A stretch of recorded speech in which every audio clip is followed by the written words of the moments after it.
কাশ্মীর এমন একটা জায়গা যেখানে নাকি প্রতিটা সিজনেই আসা যায়, কারণ প্রতিটা সিজনেই নাকি কাশ্মীর আলাদা আলাদা রূপ ধারণ করে। আমাদের কাশ্মীরে এটা তৃতীয় দিন। আমরা বেরিয়ে পড়েছি সোনমার্গ যাওয়ার উদ্দেশ্যে।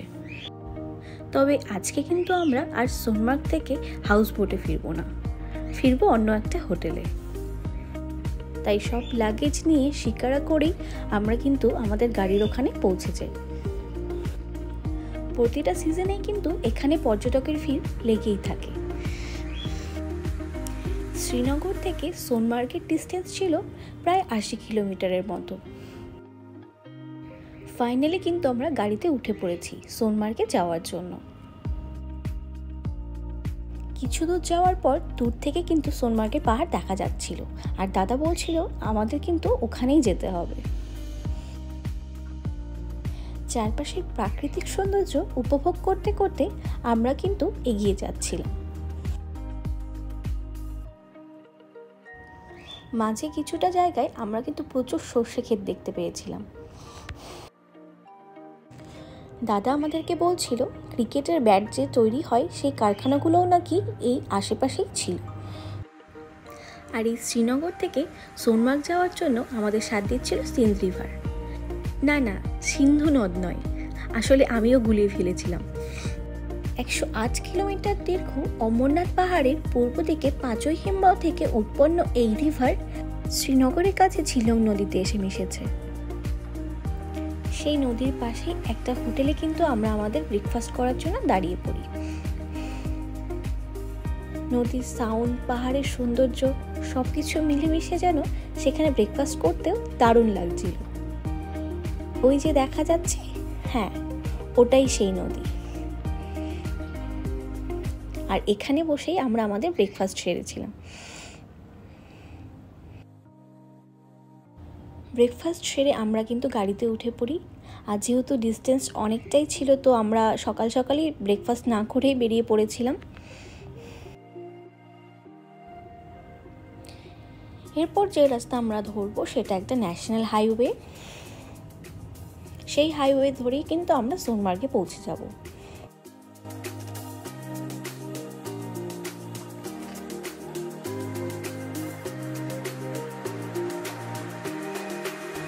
যেতে যেতে কিন্তু রাস্তায় অনেক সুন্দর সুন্দর জায়গা পড়বে, যেখানে মনে হবে দাঁড়িয়ে একটু কিছু ফটোশ্যুট করে নিই।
আমরা সোনমার্গের অনেকটাই কাছাকাছি চলে এসেছি।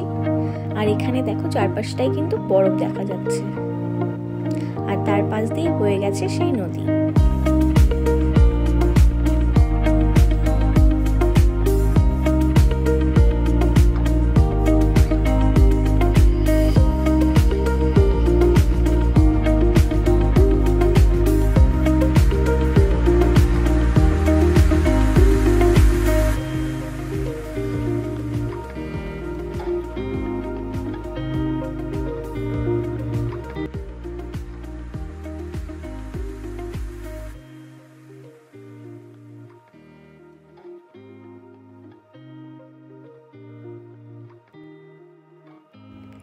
এই সেই গেট যেখানে লেখা আছে ওয়েলকাম টু সোনমার্গ।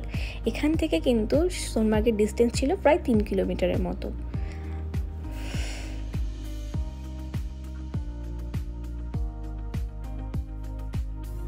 রাস্তার দুপাশে এরকম বরফে ঘেরা পাহাড় দেখে কার না ভালো লাগবে বলো তো।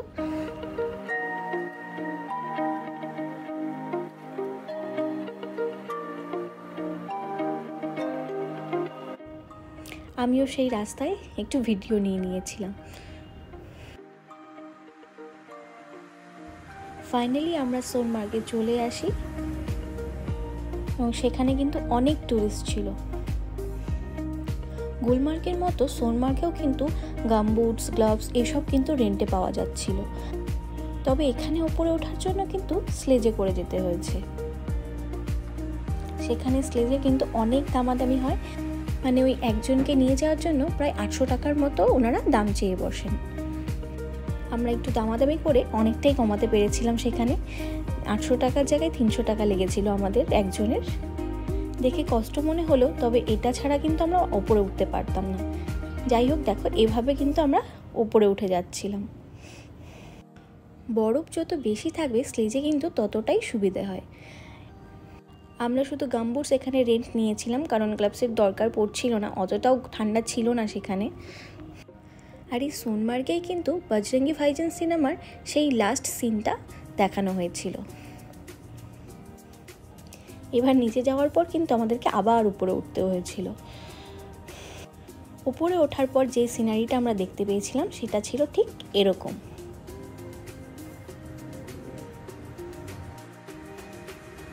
গুলমার্গের পাহাড় আর সোনমার্গের পাহাড় কিন্তু দুটোই আলাদা। স্লেজে করে উপরে উঠতে আমার ভয়ই লাগছিল, কারণ সেখানে একবারে যেভাবে নেমে যায় বা উপরে উঠে যায় সেটাতে কিন্তু অনেকেরই ভয় লাগতে পারে। তবে হ্যাঁ, যে দাদারা আমাদেরকে নিয়ে গেছিল তারা আমাদেরকে বারবার বলছিল তোমরা ধরে বসো, কোনো রকম অসুবিধা হবে না। তারপর সেই দাদারাই আমাদেরকে এই ভিডিওগুলো বানিয়ে দিয়েছিল। আর সোনমার্গে যেহেতু আমরা স্নোফল পাইনি, তো সেই কারণে এই দাদারাই আমাদের দিকে বরফ ছুটছিল আর ভিডিও বানিয়ে দিচ্ছিল।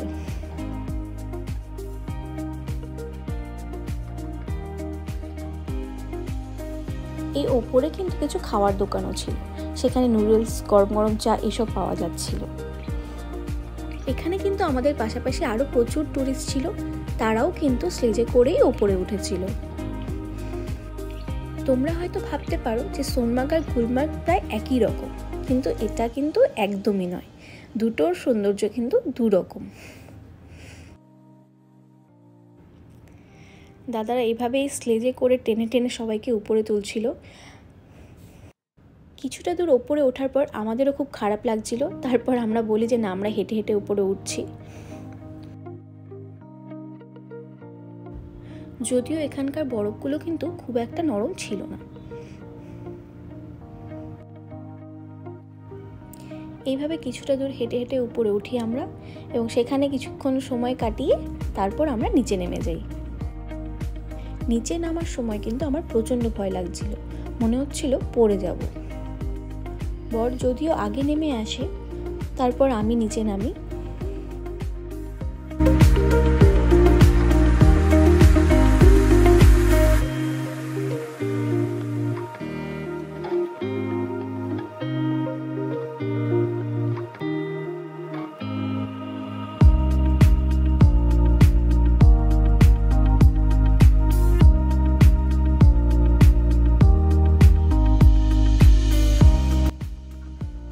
কারণ নিচে নামার সময় কিন্তু আমি পুরোপুরি একবারই নিচে নেমে যাব, সেখানে কোনো মাঝখানে আটকানোর ব্যাপার নেই। যে দেখো, ভীষণ ভয় লাগছিল এই টাইমটাতে। সোনমার্গের সৌন্দর্য উপভোগ করার পর এবার আমাদের হোটেলে ফেরার পালা। দুপাশে বরফ ঘেরা পাহাড় আর মাঝখান দিয়ে রাস্তা, এই সৌন্দর্য উপভোগ করতে করতে কিন্তু আমরা আমাদের হোটেলে ফিরে যাই। তোমাদের সাথে কিছু ভিডিও ক্লিপ শেয়ার করছি, দেখো তোমরাও বুঝতে পারবে কতটা সুন্দর এই জায়গাটা।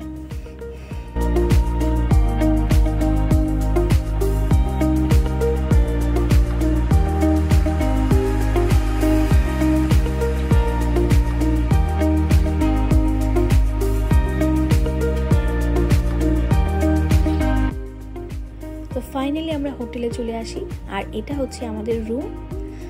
কেমন লাগলো এই ভিডিওটা তোমরা কিন্তু আমাকে অবশ্যই কমেন্টে জানিও। দেখা হবে নেক্সট কোনো ভিডিওতে। Till then tata.